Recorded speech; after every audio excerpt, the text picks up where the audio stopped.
昨年10月9日、BBC スポーツはロンドンシティは、できるだけ早く Wsl に進出することを目指していると報じた。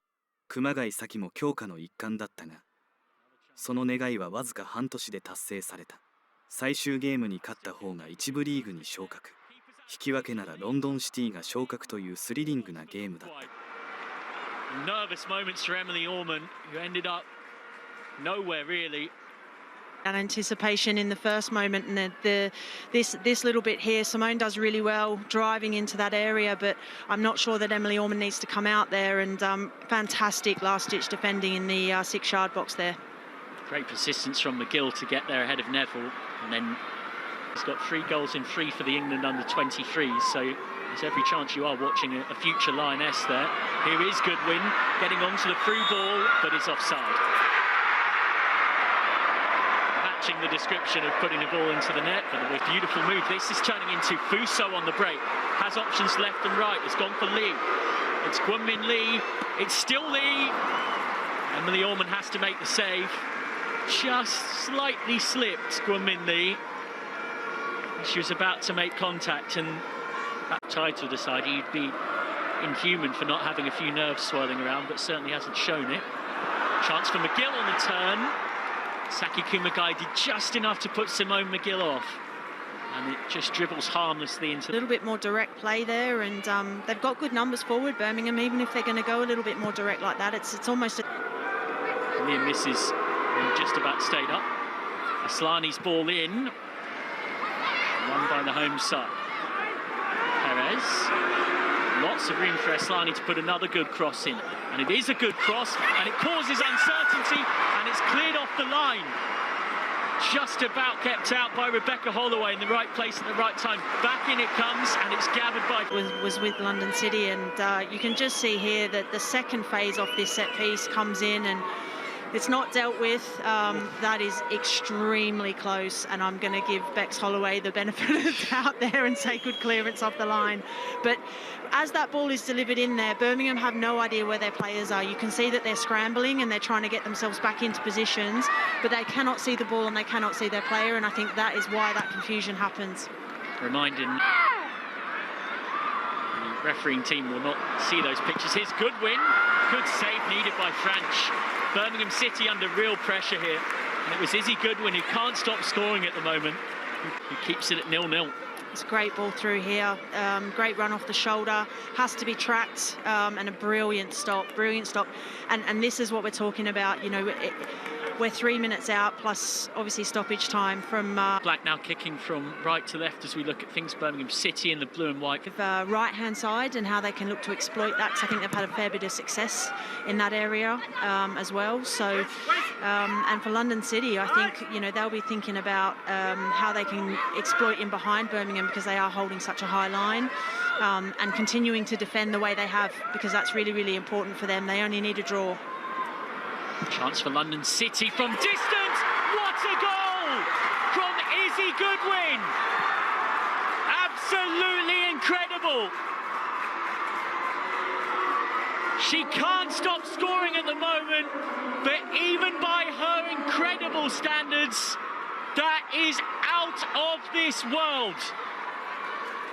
In this Barclays Women's Championship title decider, the London City Lionesses, who only need a... Cross her body, top left-hand corner as you're looking at the goal, and you know that as I spoke, saying they only need a draw, she goes and pulls that out the top locker. That is a brilliant strike. It's the 16th league goal of the season for Goodwin, and 18th across all competitions. It is an unsavable rocket from Izzy Goodwin that means Birmingham City have it all to do. Well, let have done about that one. If you're jostling pressure in the visiting dugout, what you want is to not see your team retreat into sitting back and defending. They might invite Birmingham City on if they do that. Strike from distance. Wasn't a bad one from Christy Harrison-Murray. Saved neatly by Emily Orman to her right. All these. One as well as Boyha Lorca and Goodwin. And it comes from Aslani towards that near post again. All eyes on referee Felix, who says another corner. It's interesting matchups there. Good one. Certainly did there. In from Aslani once more, and this time it is headed in. 2 goals in 10 minutes for the London City Lionesses. Chantal Boyhalorka heads the Lionesses a long way towards WSL football next season for the first time in their history. Birmingham City have a mountain to climb.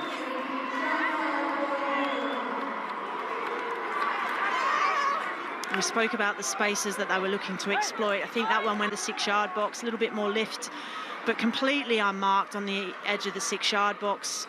You know, and both of the Birmingham players got dragged towards the ball there, and it's a fantastic header down into the corner. The goalkeeper's got no chance, but again, we spoke about the marking just before that, and both players there for Birmingham, I can't see who it is, but both players there got dragged, ball watching under. Another throw. Hooked goalwards. Orman was uncertain, and it's nodded in by Van Egmond. Birmingham City have one back, and my goodness me, did they need that to bring St Andrews back to life.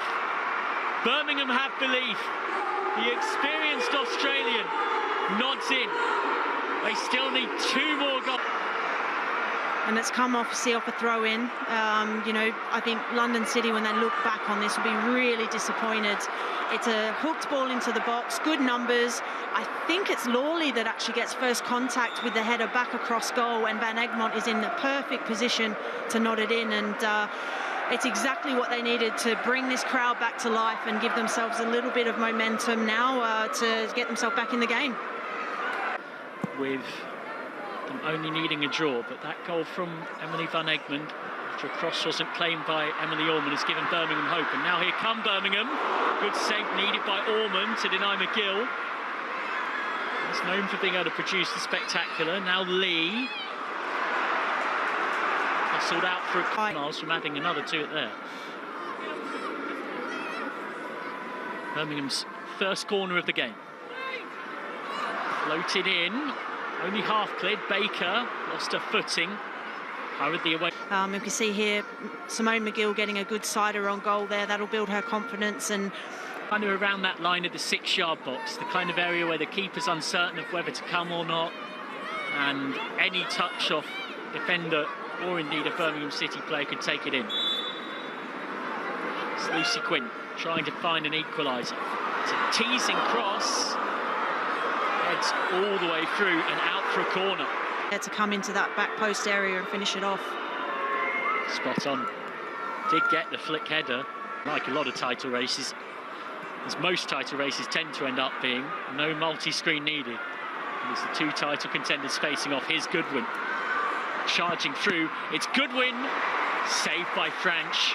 A really good, strong save to prevent Izzy Goodwin scoring her 2nd of the afternoon and putting London City. And the ball, when they've got an outlet like Goodwin up top there, she picks the ball up, she drives, she's so direct, and a vicious strike that stings. Back.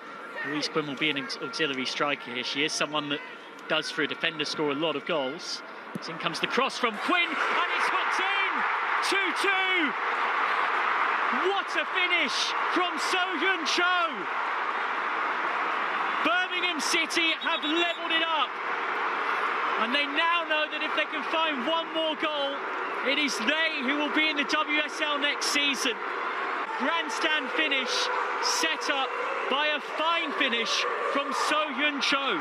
And it comes from a throw-in again. London City will be absolutely livid with themselves, but Quinn, ball into the box, substitute to substitute. They've made an impact, they've come on. That's a fantastic finish into the top corner, and I'm not sure if Emily Orman could probably do a little bit more there in terms of getting on the end of it. I don't know if she was unsighted, but take nothing away from the...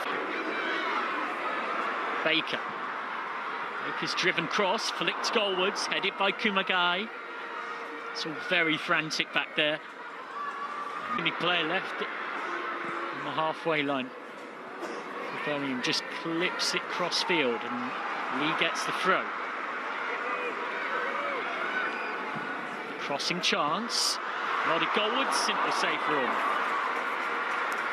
I think Emily Orman made a really good decision off that set piece there not to come. I think she thought about it and then she stayed on a line, and it's almost at the midway point.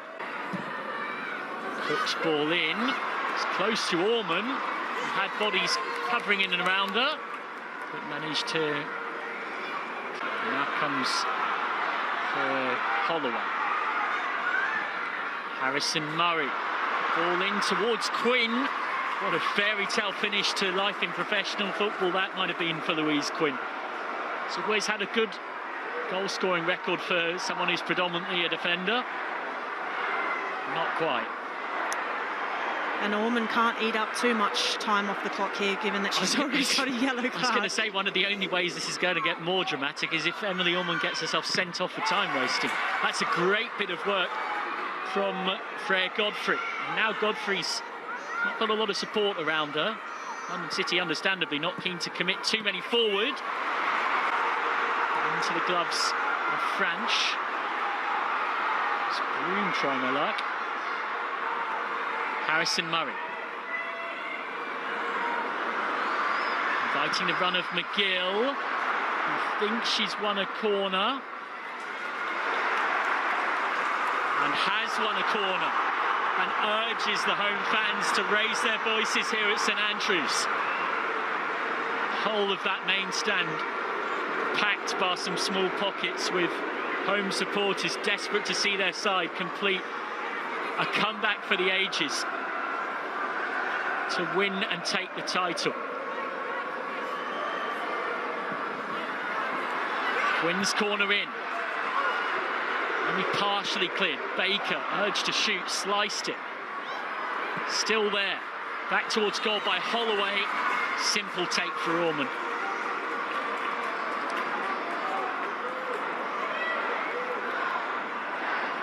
Birmingham City will hope they still got the time for one last chance. They probably do. You can hear the crowd counting the seconds that Orman's got the ball in her hands, just trying to encourage the referee's decision. Sliced by Goodwin. Appealing for a high foot. Referee not interested. Great ball for Lee. Lee tries to tick it on. Sliced away. Heading towards the last of the minimum 10 minutes added on.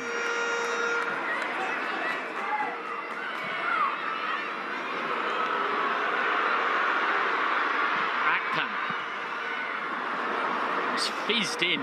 It's not an easy one for So Hyun Cho. It's cleared upfield. French has got to do the work. Nobody else is in that area for Birmingham City. Harrison Murray. Is this Birmingham's moment? In comes the cross, deflected. Almost fell for Quinn. What a story that might have been. Birmingham's club captain, almost a late sub, Baker. Trying to work a shooting chance. Good numbers at the back post here. It's another cross in. Headed up, but not really away. Baker trying to make room for a shot. Fierce sliding tackle from Rodder. Cook urged to shoot, does shoot. It's in the 6-yard box, penalty box pinball. Birmingham appealing for a penalty. Referee not interested. Goodwin trying to lead a breakout. And French is out of her goal, but it goes wide. We're into overtime in stoppage time. Had Birmingham City run out of time? I can't take any more of this. Well, had that gone in from Izzy Goodwin, that would have been it. This was at the other end, and well, does that come off the... All eyes on referee Stacey Fullitz. Goodwin, just doing what any good striker would do in this situation.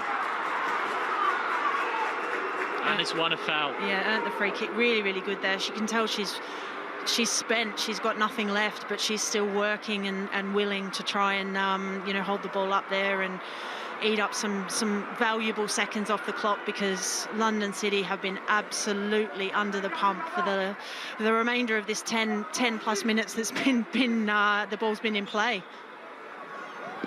London City Lionesses moments away. They head to the corner. Mayong's ball across. Chose to go there rather than keeping the ball as far away as possible from her side's goal. And now Birmingham do have the ball back, but it's into touch from Quinn. The London City Lionesses have roared into the Women's Super League. Just 6 years after being formed, they came to Birmingham City, their nearest title challengers, needing a point, and they got a point. They had to cling on at the end, but the London City Lionesses have done it.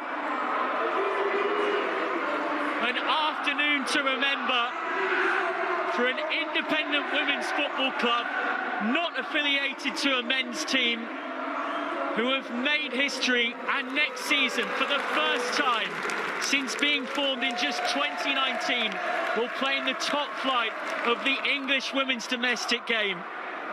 A day the London City Lionesses will never forget. Credit to both these teams. And obviously we're looking at London City's success there, but both these teams left everything out on the pitch, and as I said earlier, what a great advert for the championship and for themselves, because we were on the edge of our seats right to the end, and they should both be very, very proud of their performance across the season, and obviously today as well. And you know, it's just so pleasing to see how far this league has come, to be this entertaining and to be taking it down to the final game of the season and the final seconds of the season, really, before we knew who it was that was going to be successful. Absolutely incredible drama. Izzy Goodwin had London City Lionesses in front with a special strike 2 minutes into the second half. 10 minutes later, Chantal Boy-Halorka headed in to make it 2-0. 6 minutes after that, Emily van Egmond nodded in from close range to give Birmingham City hope, and a clever hooked finish 5 minutes from time by the substitute So Hyun Cho made it 2-2. But Birmingham City could not quite complete the comeback. And look at what it means to those supporters who've travelled from the capital. In their last 2 home games at Hayes Lane, London City Lionesses had their highest league attendances in the club's history. And you'd imagine plenty of those fans will be back next season to watch them in the Barclays Women's Super League.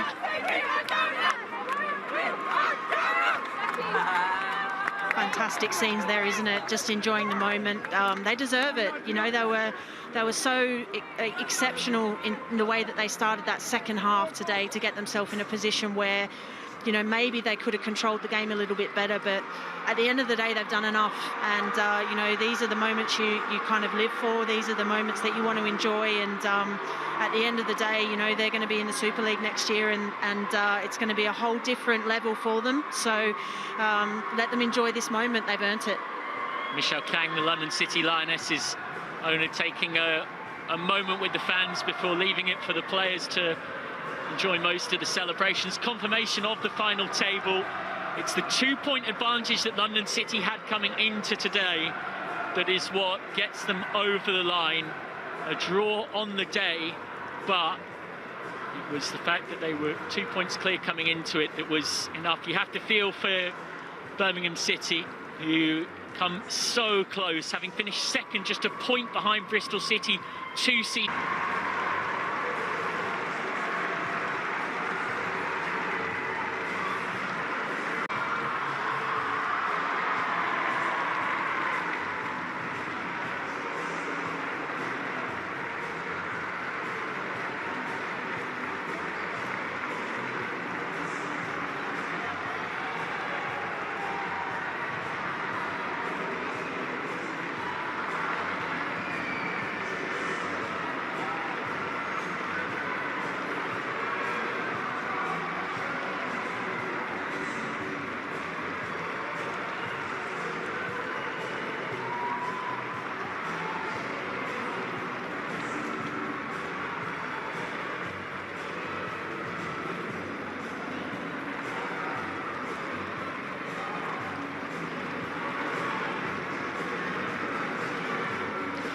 That was I think it's fair to say, happy Izzy Goodwin speaking to Lindsay Hooper. I say that because I think if I had £1 for every time she said the word happy in that interview. Lindsay Hooper, Michelle Kang, quick to get her hands on the trophy. Took over London City Lionesses in December 2023, and her investment has certainly made a significant difference in the first full season since she took ownership. She said the fact that the name is London City, that's huge in my opinion, and in the London City area there's really no football presence there, so it's really right for us to go and take that as the future, and now for them that future will be in the Barclays Women's Super League. They needed a draw. They got a draw in the most dramatic of circumstances, from being 2-0 up. Birmingham City were 2/3 of the way to being a comeback that history would have never forgotten, beg your pardon. And instead, London City Lionesses held out to get their spot in the top flight. It is something that Lindsay Hooper alluded to in speaking to Izzy Goodwin. Tanya Oxtoby is alongside me. You know all too well about that gap between the Championship and the WSL. How does Michelle Kang look to rebuild this squad into being a team that can stay in the WSL, because that's a different challenge to getting out of the Championship? It is. It's looking at the areas of your squad that you feel you probably need to refresh, and that look, they will have, like any team that is looking to go up to the WSL, they would have had a Championship plan and they would have a WSL plan, and you know, within that is obviously the resources and the finances, but also the recruitment strategy, and they will be, now that they've done the job, they will certainly be having a very busy summer. It is a highly impressive campaign overall.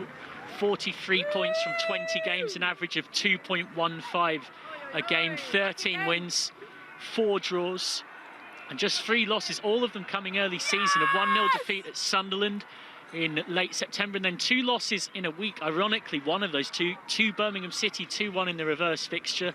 A week later, they were beaten 3-2 by Durham. But, and this is the crucial part, in their last 11 league games, they did not lose. They won 8, they drew 3 times, they drew 1-1 at Charlton on the 2nd of March, they drew 1-1 at home against Durham, and they of course drew today, but it would have felt like a win because a draw was all they needed to take the title. So it was that run-in, well, I say run-in, I mean, we're talking about from mid-November onwards, 27 points from 11 games, and if you have a run like that across a huge chunk of a season, you are deservedly champions.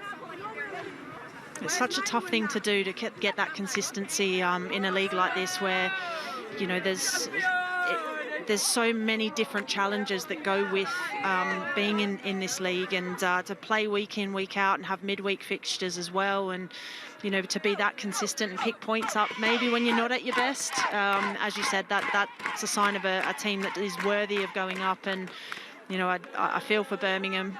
You know, it could have been a real fairy tale for them on the flip of that, you know, and to have to stand there and obviously watch your fierce rival pick up the trophy. Hopefully that will spur them on for another great campaign next year.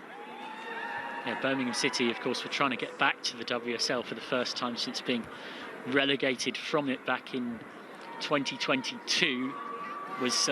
They actually finished their season unbeaten in 8, 5 wins and 3 draws, and really pushed London City Lionesses in that run-in, and finished the campaign 2nd with 41 points from 20 games, again above 2 points a game. This is London City Lionesses' moment. Kosovare Asllani, the Swedish international women's football legend, picks up the trophy with owner Michelle Kang alongside.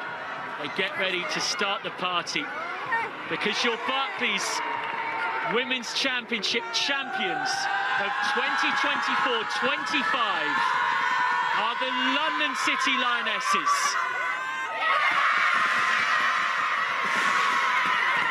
Just 6 years after being formed, they are into the Barclays Women's Super League for the first time in their short history. England's capital has a new team in the top flight who will be fighting to stay up and consolidate next season, but for now can celebrate getting the point that they needed in the title decider. They knew that a win in the penultimate day of the season would have taken them up. They drew 1-1 against Durham. They missed out on the chance to seal the title, but it mattered not. They are the champions of the second tier for this season, and next year it will be the London City Lionesses who will have the chance to play top flight football. fantastic scenes, and you know, I'm really happy for them. Obviously, they've you know, invested maybe when others didn't want to, and they've finally got their just rewards, and it's going to be really exciting evolution to see how they continue to push on next season. But for now, they get to enjoy a massive party, and all their hard work, you know, coming to fruition today. Jostling pressure, the head coach quickly happy to slink more into the background, but what a first season it's been for him since putting pen to paper in June 2024 on a 3-year contract. There's no doubt it will be the former Paris Saint-Germain boss who will take all of his experience from there and in the UEFA Women's Champions League into trying to consolidate this side status in the top flight next season. He was brought in for exactly that, wasn't he? For his experience, you know, to make sure that when they got over the line, that he was going to be in a position to continue to move them forward, and you know, having all of those big game experiences under his belt as a manager is going to hold them in really good stead. And as I said earlier, they'll have a plan. They'll be ready for this moment in terms of their recruitment. So it's now